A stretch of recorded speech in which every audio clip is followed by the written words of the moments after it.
Hello दोस्तों, welcome back to my new video. सबसे पहले डिस्क्लेमर देना चाहूँगा कि इस वीडियो को प्योरली एजुकेशनल पर्पस के लिए ही रिकॉर्ड कर रहा हूँ। मैं कोई भी बाई या सेल का रिकमेंडेशन इस वीडियो के माध्यम से मैं आप लोगों को नहीं दे रहा हूँ।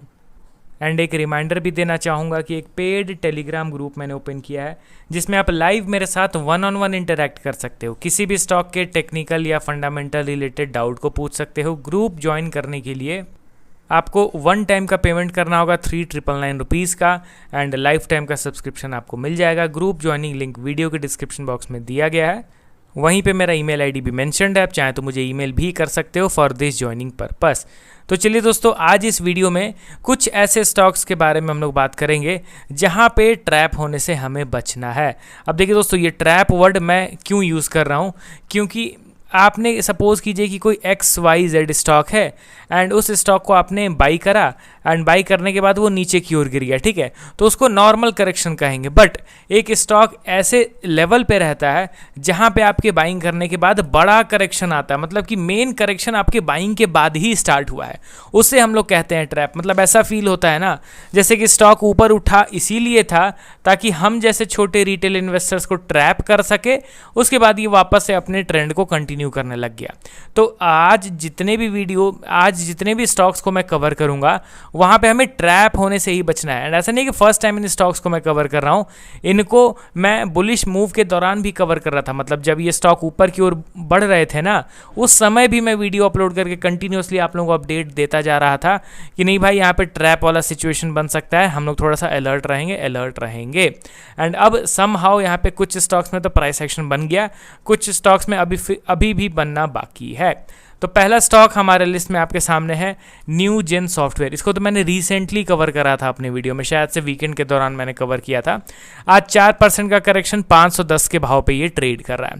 अब एक बार इसके टेक्निकल चार्ट पे आप ध्यान दीजिए तो आपको पता चलेगा कि यहाँ पे 2 दिन लगातार ज़बरदस्त बाइंग हुआ था। 10 जुलाई को 9% की तेज़ी, उसके बाद अगले दिन 13 जुलाई को अप्रॉक्स 14% का शानदार अप मूव। अब जब इस तरीके का शार्प मोमेंटम गिरते हुए स्टॉक में हो जाता है ना, तो वहाँ पे लोग थोड़े ज़्यादा एक्साइटेड हो जाते हैं। अब न्यू जेन सॉफ्टवेयर के स्टॉक को अगर देखा जाए तो यहाँ पे शार्प अप मूव आपको मिला, ठीक है, बट क्या कोई प्राइस एक्शन बना? बिल्कुल भी नहीं।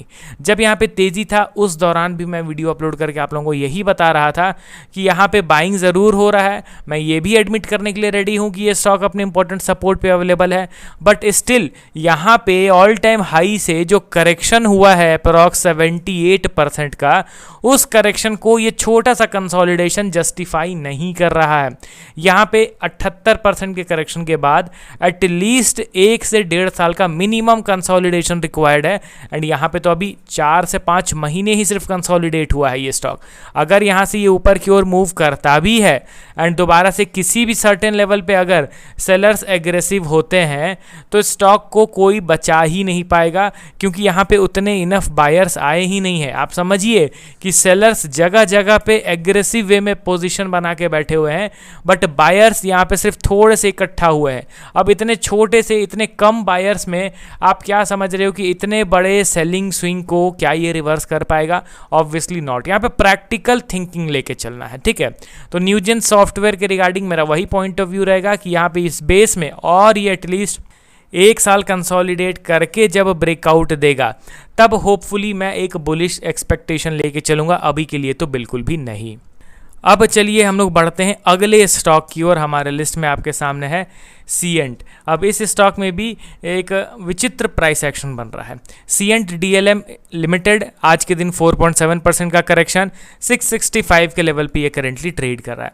अब इसका जो टेक्निकल चार्ट है ना, वो काफ़ी इंटरेस्टिंग अभी दिखेगा। यहाँ पे इसके चार्ट को मैं ओपन करता हूँ एंड आप ये देखिए दोस्तों किस हिसाब से यहाँ पे बाइंग हुआ है। अगर परसेंटेज वाइज मेजर किया जाए तो अपने बॉटम लेवल से ये ऊपर उठ गया था अप्रॉक्स 170%। आप समझ रहे हो, 150%, 200% का भी फेक बाइंग हो सकता है। यहाँ पे मैं यही चीज़ कहना चाहूँगा कि अगर इसी बरकरार मोमेंटम में ये न्यू ऑल टाइम हाई भी बना लेगा तो भी मैं इंटरेस्टेड नहीं रहूँगा, क्योंकि मैं मेजॉरिटी केसेस के साथ चलना पसंद करता हूँ।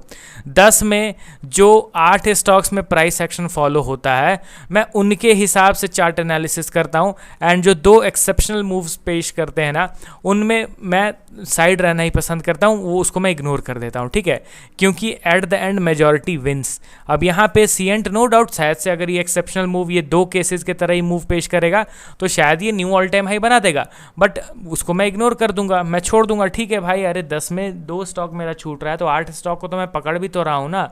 तो हम लोगों को उस पर फोकस करना है कि मेरा विनिंग रेशियो कितना है, मेरा सक्सेस रेट कितना है, ना कि सिर्फ उस एक पर्टिकुलर स्टॉक में फोकस करना है कि नहीं भाई ये कैसे ऊपर उड़ गया। भाई कुछ एक्सेप्शनल मूव्स भी होते हैं स्टॉक मार्केट में। सीएंट के स्टॉक में एज पर प्राइस एक्शन अगर बात किया जाए तो मोमेंटम के साथ ही ऊपर की ओर मूव कर रहा है, एंड उसी शार्प मोमेंटम में इसने अपने मेजर रेजिस्टेंस का भी ब्रेकआउट कर दिया। तो I am not interested in this particular stock as of now, क्योंकि यहाँ पे कंसोलिडेशन रिक्वायर्ड था। एक तो ऑलरेडी इतने लोअर लेवल से ऊपर जा रहा है, एक तरफा ऊपर जा रहा है, ऊपर से अपने मेजर रेजिस्टेंस के पास कंसोलिडेट किए बगैर ये ब्रेकआउट दे दे रहा है। तो ये प्राइस एक्शन के जो सस्टेनेबल प्राइस एक्शन का जो रूल है ना उसके अगेंस्ट में ये मूव कर रहा है। तो शायद से ये एक्सेप्शनल मूव पेश कर दे। जो 10 में 2 स्टॉक्स होते हैं ना जो without formation of any price action ऊपर मूव करते हैं, शायद से ये उस तरीके का प्राइस एक्शन बना दे, बट नॉर्मल बिहेवियर के अकॉर्डिंगली मैं इसको इग्नोर करूंगा।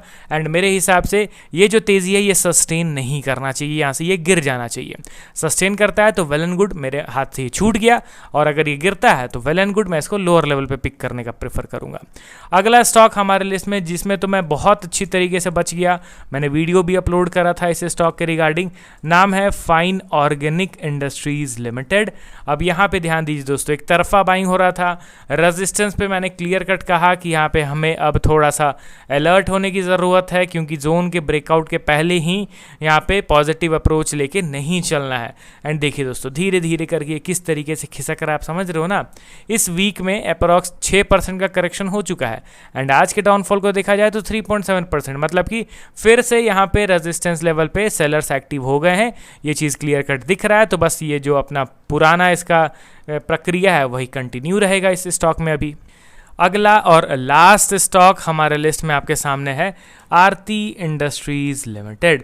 करंटली अगर देखा जाए तो ये स्टॉक भी अपने रेजिस्टेंस पे ट्रेड कर रहा था, रेजिस्टेंस पे क्लियर कट मैं अवेयर होने के लिए आप लोगों को बताया था, एंड इस रेजिस्टेंस पे लगातार सेलिंग प्रेशर हम लोगों को दिखने को मिल रहा है। आज यहाँ पे 3.5% का करेक्शन हुआ है, ये हमारा माइनर सपोर्ट लेवल है क्लोज टू 450 रुपीज़, एंड 450 के लेवल का ब्रेकडाउन करता है तो bearish price action resistance level पे कंप्लीट होता हुआ दिखाई देगा। अभी करंटली ये रेजिस्टेंस पे ही ट्रेड कर रहा है, आप देख रहे हो ना, एंड 450 के ब्रेकडाउन के बाद ये चार्ट पैटर्न कंप्लीट हो जाएगा उसके अकॉर्डिंगली, मतलब कि रेजिस्टेंस पे दोबारा से सेलर्स आ गए हैं, मतलब ये इस अब आने वाले शॉर्ट टर्म में तो ये ब्रेकआउट नहीं दे पाएगा। तो आरती इंडस्ट्रीज़ में भी थोड़ा सा अलर्ट रहेंगे, रेजिस्टेंस पे सेलिंग प्रेशर हावी होता हुआ दिखाई दे रहा है। तो चलिए मिलता हूँ नेक्स्ट वीडियो के साथ कल। Okay then, bye bye.